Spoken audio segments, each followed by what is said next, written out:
Nailed it, y'all. Crushed it. Here we go.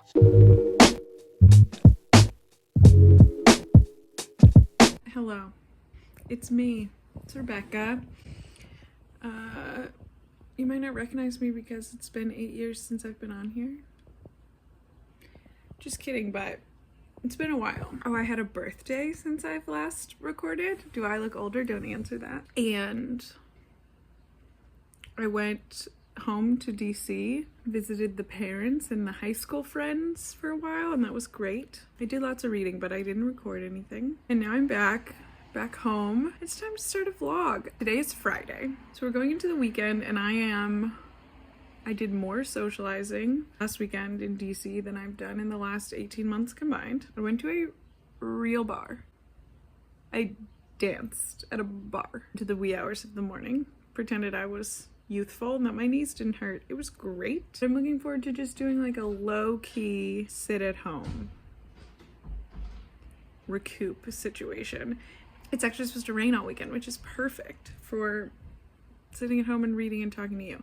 I have zero plans, so don't expect this to be exciting, but it should be book filled. Yeah, I'm just gonna get cozy all weekend and read. It sounds great, right? Here are the books that I want to read this weekend. So both of these books are arcs. I heard about both of these books on a list from Books Are Magic, a Brooklyn bookstore, of new releases coming out this year from Asian and Asian American writers. Both of these books are arcs. Both of these books are from Asian and Asian American writers. And both of these books have the word ghost in the title. So this is gonna be a spooky reading vlog this week. Okay, the first one is Seeing Ghosts by Kat Chow. It's a memoir to be published in hardcover August 2021. The blurbs are Ocean Vuong, Jacqueline Woodson, and Alexander Chi, which is like pretty amazing. I'm pretty sure it's a debut. Kat Chow has always been unusually fixated on death. After her mother dies unexpectedly from cancer, Kat, her sisters, and their father are plunged into a debilitating, lonely grief. Sounds like a very uplifting book. I'm excited. Seeing Ghosts. And then the other one is on Zealed Kindle. It's a arc from NetGalley. Oh, I should have said who's gonna publish this. This is Grand Central. Thank you for sending to me, Grand Central. This book is Ghost Forest. It's by Pic Xuan Feng, a novel. Unnamed Chinese-Canadian protagonist whose father stayed back in Hong Kong while the rest of the family emigrated to Canada. Yeah, both these books look pretty great and ghostly and spooky. So this is gonna be a ghost themed reading weekend. Just almost threw my Kindle out the window. Now I'm gonna finish out the Friday workday. I'll talk to you soon.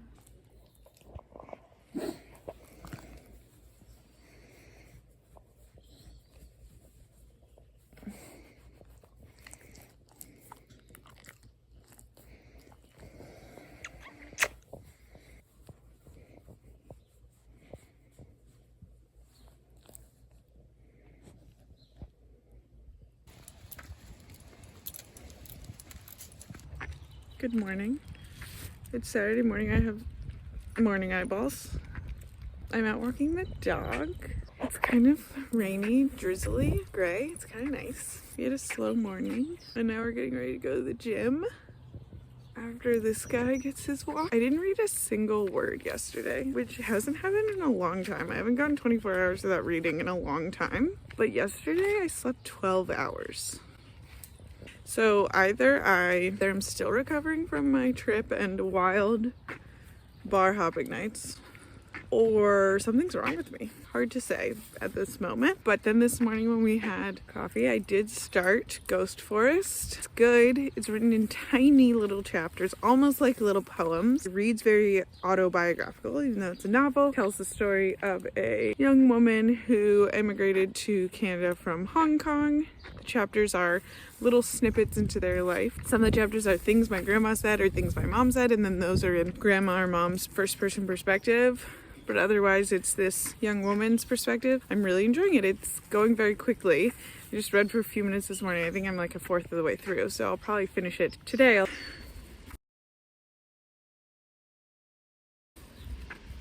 Alright, I'm gonna go to the gym, and maybe by the time I talk to you later, these morning eyeballs will be gone. Oh, you got a blossom.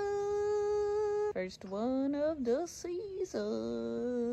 You pretty. Pretty little lady. We're home! Hello. I just got back from another rainy dog walk. Hushpuppy and I are just soggy swamp rats now. But on my walk, I was listening to the New York Times Book Review podcast. And Parl Sagal, who's one of my favorite reviewers, I always look at what Parl Sagal's reviewing. And when I want to read a book, I check out what Parl Sagal says. She's my girl. I know we're compatico. And she was talking about a book she reviewed this week called Wayward by Dana Spiata, which I'd never heard of. Never heard of this author either. But listen to what she says about the plot of the book. Is sort of, we're in the mind of this woman, and in terms of plot, yeah, she eats a piece of cake. She texts her mom. She texts her daughter. Nobody really responds. She kind of polishes the mantle. She's not. There's not plot in the old way that we think of plot. We're in a woman's brain and nothing happens? Sign me up. Adding that to the old Goodreads TBR right about now, am I right?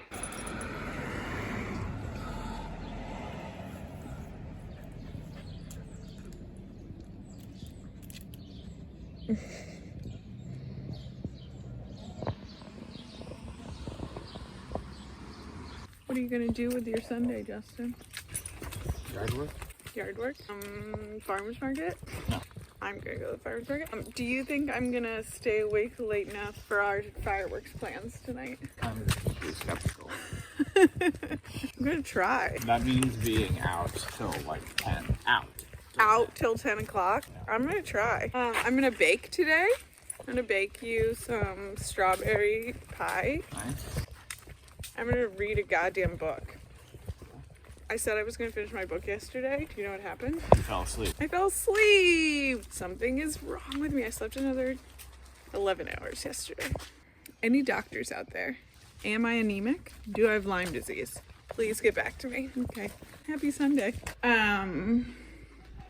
Ghost Forest. It's written from the perspective of a young woman. She and her family immigrated from Hong Kong to Canada when a lot of people did because of the Chinese takeover of Hong Kong. She grows up in Canada, but her father stays in Hong Kong and she sees him a couple times a year. And then we get little tiny chapters that are just moments in time, snippets throughout her growing up. So one 2-page chapter about one day of having lunch when she was a teenager, which is an interesting way to tell a story. I'm enjoying it. It makes it go very quickly. But then as she's in her early 20s, she's working in London and her father gets terminally ill with liver disease. And now the time between each snippet is much condensed. We're getting like day after day, moment after moment. We're really honing in on this time where she's in the hospital visiting her dad back in Hong Kong as he's dying of liver disease. So that's where I am. This book would have been great for my dad's video that I did for Father's Day. This is definitely a dad's book, a book about dad relationships. I mentioned in that video that sometimes dads have a hard time saying I love you, and that's a major theme in this here bookity book. I would say also there's definitely clearly an understanding that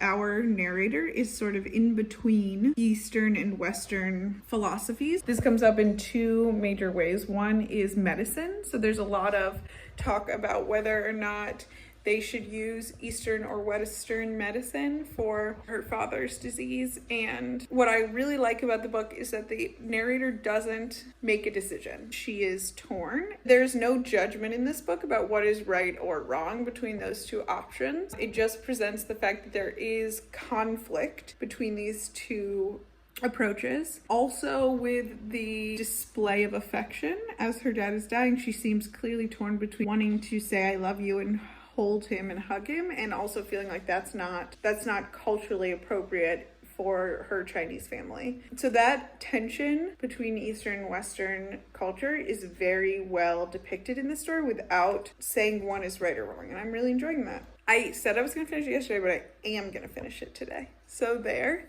But right now I'm going to go bake some strawberry blueberry pie bars. Although I don't really want to get up because there's a dog at my feet.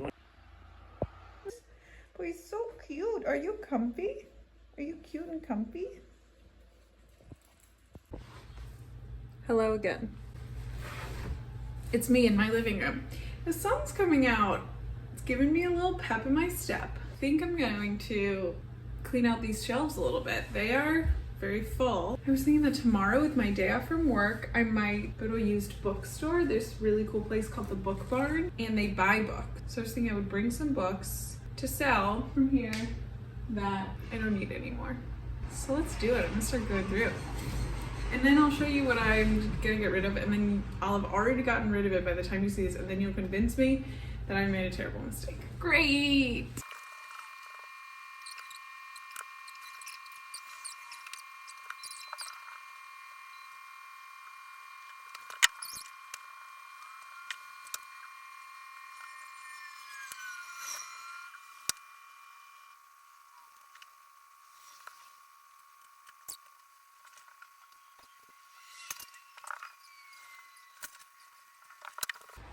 All right, here's what we've got. My Dark Vanessa. People liked this, but I read the first page and was like, this isn't for me. I think it's a thriller, right? I don't think this is for me. I don't think this is for me. Okay, Anna Quinlan, Rise and Shine. A superb novel about two sisters, the true meaning of success and the qualities in life that matter most. I don't think so. Do I need to read this? We had the complete collection of David Foster Wallace, which I'm not proud of. I kept Consider the Lobster and Infinite Jest, but I don't think we need all of the David Foster Wallace in our house, do we?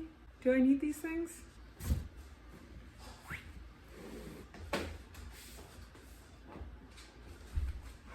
Independent People, winner of the Nobel Prize. I think it's from the 1950s, Iceland. Sounds cool, but am I ever gonna get to that? Probably not. Little Fires Everywhere, no thank you. That must have been a gift. American Spy, I actually read this. You're not missing anything. The Northern Clemency by Philip Henschner, shortlisted for the Man Booker. Tremendous book. Condition of England. Yeah, I don't think so. Sweeping Chronicle of Ordinary Lives, Profoundly Shaped. 1974, transplanted from London to Sheffield. Both of our Nathan Englanders. I don't need these, do I? A Wrinkle in Time. It's a classic, but I think we're done with it. Okay, that's what I got. Am I making a terrible mistake by selling any of these? All right, honestly, fuck the 4th of July in this fucked up country, but how cute are my red, white, and blue strawberry blueberry bars? Give you that money shot. Yeah.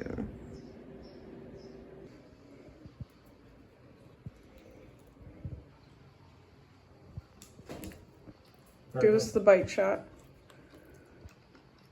Very good. I will make one complaint. Oh, Why did you have to put the nuts in it? a good crunch. Don't you like the crunch?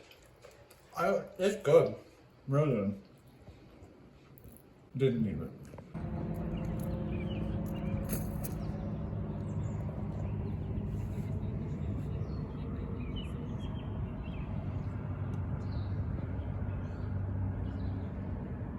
Happy Monday, Hushpuppy. Last night was a rough night for you.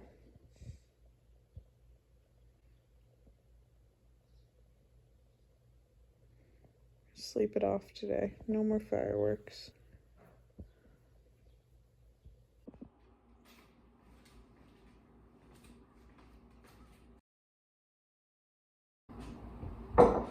Hello. It is Monday. There's no work today. Woohoo! Jess and I just got back from the gym, eating some breakfast.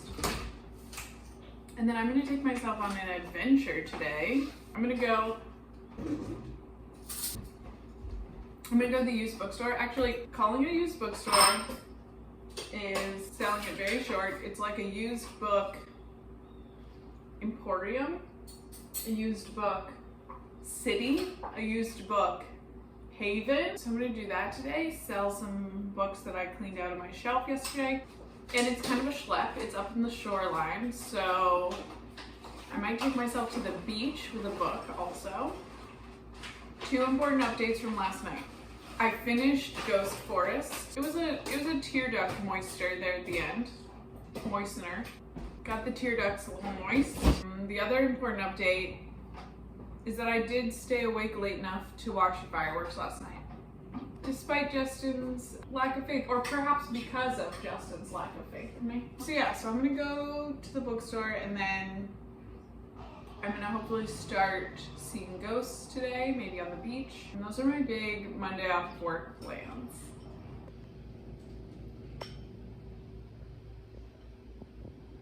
He loves me.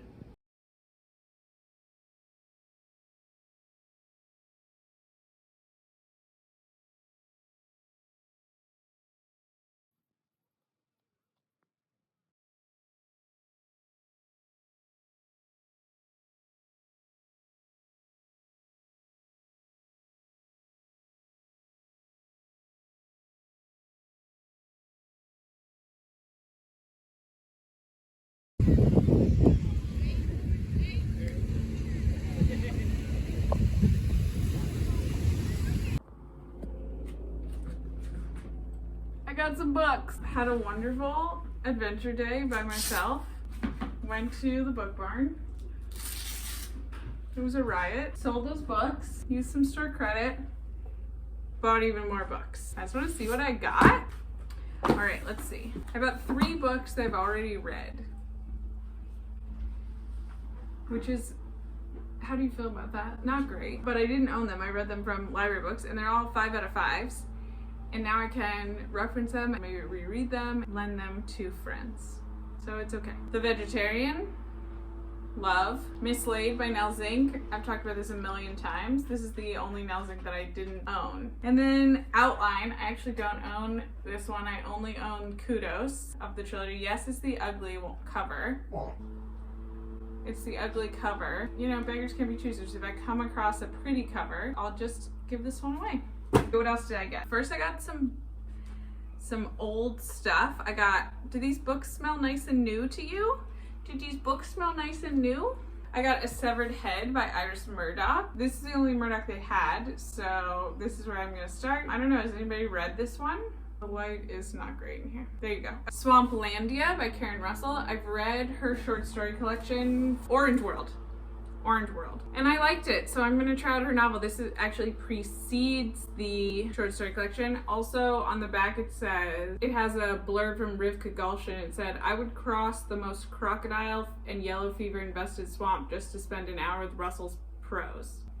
She has a heart like Carson McCullers is what it says, so I'm sold. I'll try that. Remember yesterday when I said that Carl Sagal just reviewed the new Dana Spiata? It sounded right up my alley, and I'd never read any Dana Spiata, and they had a Dana Spiata, Innocents and Others. Also, Justin says that he's read all of Dana Spiata, but I'd never heard of her, so we're still learning about each other, you know?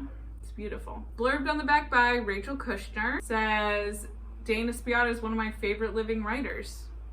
Innocents and Others. It is truly a terrible cover. Old phone on a bed. 2 women, best friends who grow up in LA in the 80s and become filmmakers. I like female artists as protagonists, so that sounds good. Dominicana by Angie Cruz. This book has been all over the booktube world. Lots of people like it. It looks a little YA-y to me. Is it? Anyone read this? Thought I'd give it a try because some of my faves enjoyed it. You know, I pulled up that Goodreads. Also, it's a Book of the Month Club copy. You know, I'm a snob, so that gave me some pause. This was the one that in the line I was like, oh, do I need it? But I went with it. Hype me up, tell me I did a good thing. Afterbirth by Lisa Albert. Blurbed on the back by Jenny Awful, who says, a deep, funny novel about the terrors and exhilarations of love in all its forms. This I know is about motherhood. Childbirth and new motherhood are as high stakes a crucible as any combat zone. That sounds right up my alley. I've heard good things about this. And the last 2 I was shocked to find. These are both new releases that are pretty hyped right now. Memorial by Brian Washington. This is really new. I read Lot, which is Washington's short stories, and really liked it. And I've read a passage of this. An excerpt of this was printed as a short story in the New Yorker a year or two ago before the book came out, and I really liked it. I assume that the story that was published is the first chapter. It talks about a couple, and the son flies back to, I think it's Japan, to see his dying father, and the mother of that man flies back. So now his partner has to entertain his mother while he's in Japan and she's in the US.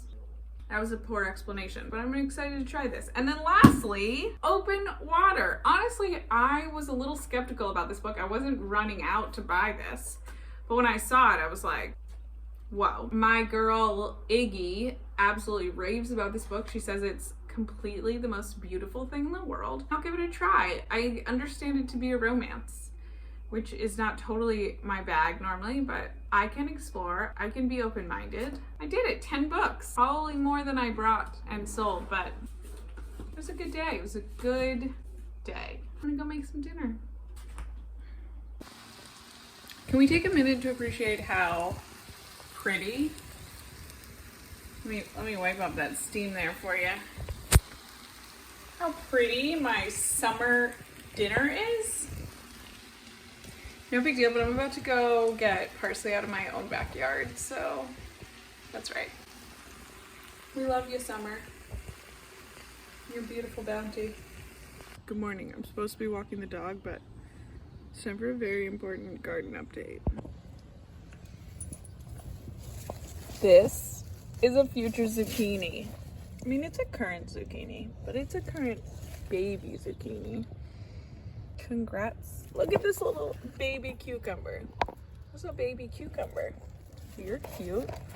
You're so cute. Oh my god, look at this baby cucumber. You're so cute. And look at all the blossoms on my tree coming in. Wow. Okay, fine. I'll show you the tomatoes too. They're so needy. They're the little cherry guys. And the plum guys are over here. Look at the plum guys. Wow. Hey, little ladies. Hello. Long time no talk. Yikes. Really nailed the vlogging this week. First of all, when we started this, I said I was going to read these books this weekend. And it is now next weekend. So nailed it, y'all. Crushed it. Here we go. This is the way it's going to be probably for the summer. We're just going with the flow, being cool about it. Since I last talked to you, you can probably guess some of the things that have happened. I worked. I sat in front of a computer for many hours. You missed a lot. I went to the gym a couple times, grilling stuff. I did have a visit from one of my sweetest friends. My friend Zoe, who lives in California. She was featured on the California vlog when I went out there. She's in my book club that I've been in for over 5 years now. Meets on Zoom because all of the other people in the book club live in Oakland except for me. Aren't they so kind to do that? We had a slumber party and it was so nice. We fed her New Haven style pizza because that is our responsibility when people come to visit. We take that very seriously. And we giggled and talked and had a slumber party. It was great. So that was the highlight you missed. I'm sorry, I didn't take my phone out at all. But I did finish these books, so let's freaking talk about them, you know? That's what we're here for. Seeing Ghosts by Kat Chow. This is a memoir. Kat Chow grew up in Hartford, Connecticut. You know who else grew up in Hartford, Connecticut is Ocean Vuong, who is a blurb on the backs of this book. It's interesting because I think they're around the same age and grew up in the same town. I'm curious if there's a connection there.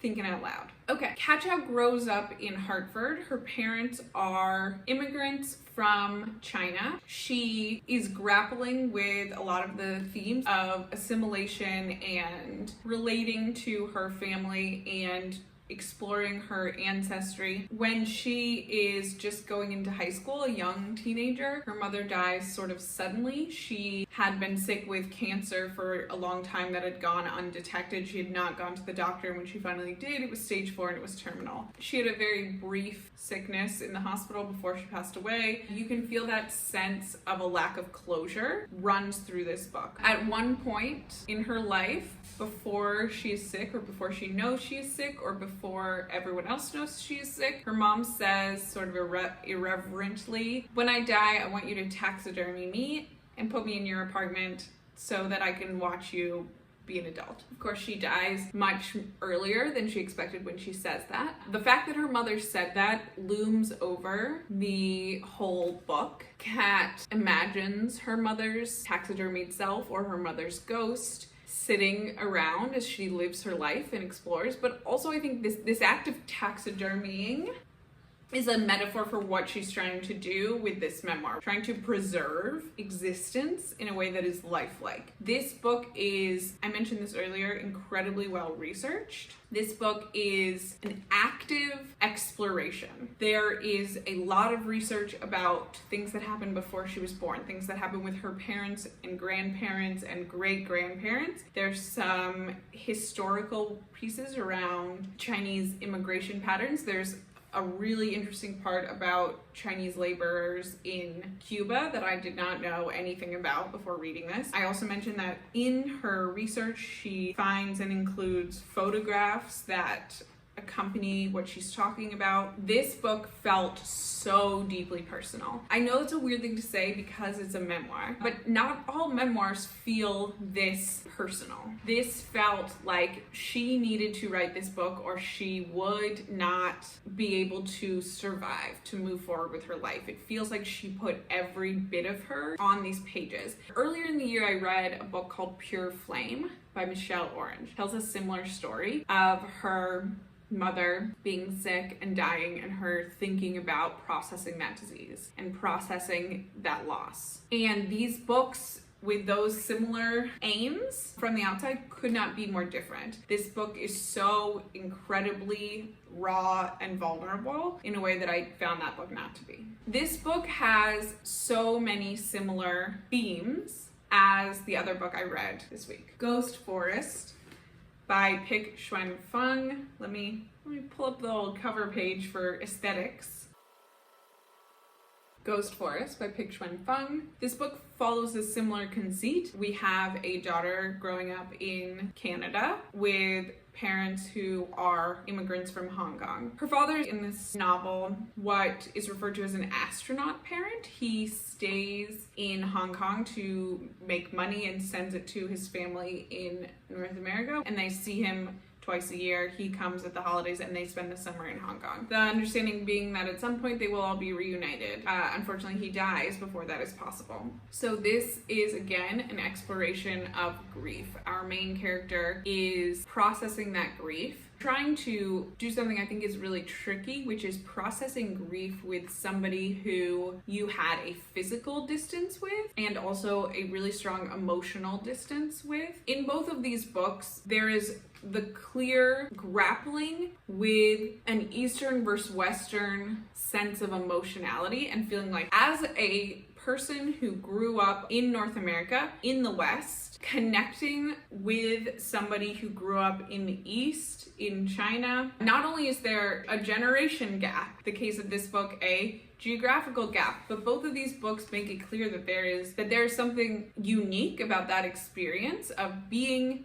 so closely bonded, being blood, being of one's body, and yet feeling so different or having different realities or different experiences or different emotions, a different emotional expression, different ways of processing emotion.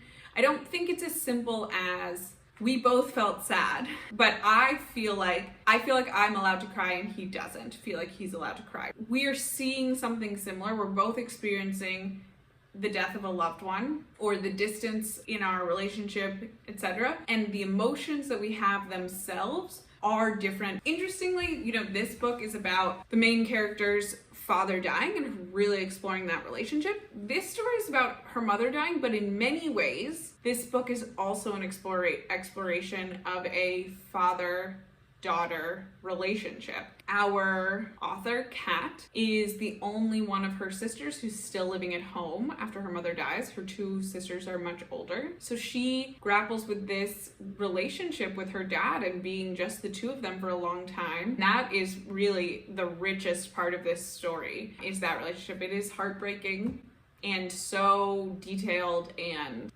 honest and complex, that relationship. I wish I had read both of these books before my book about fathering that I made for Father's Day, because both of these books would have been on that list. These are two big father-daughter books. When I made that video for Father's Day, I mentioned that my dad is probably not unique in his trouble emoting and talking about love, and both of these books discuss that exact theme of dads having trouble saying that very heavy word. So this was a grief-stricken week. Yeah, it was a grief week. It was a grief week.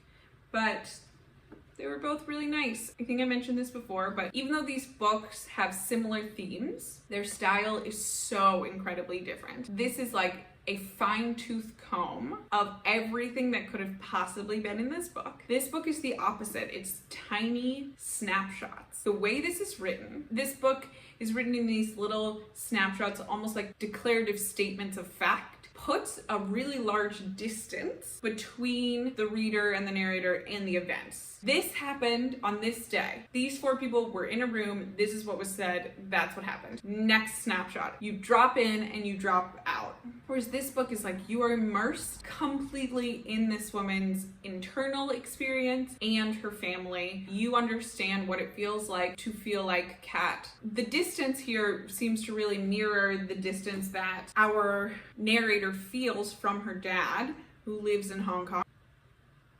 So that was my spooky ghost week. Seeing ghosts, ghost forest, boo, ghosts. Sorry. Thanks for sticking around with me this week. Sorry about the fact that I disappeared for a couple days there. It is now Friday. Jess and I are headed out of town for a little getaway. 36 hours in Providence, Rhode Island. So that should be fun. I'll bring a book. Don't worry. I was gonna bring a book. Thank you for tuning in. Let me know if you're interested in reading either of these books. Ghost Forest is out July 13th from One World Press, and Seeing Ghosts is out from Grand Central Publishing on August 24th. So let me know if you have any other grief memoirs that you love, because I love a good cry. All right, that's it. Have a good evening. Time to walk the dog. Love you, nerds. I finished recording. You wanna go for a walk?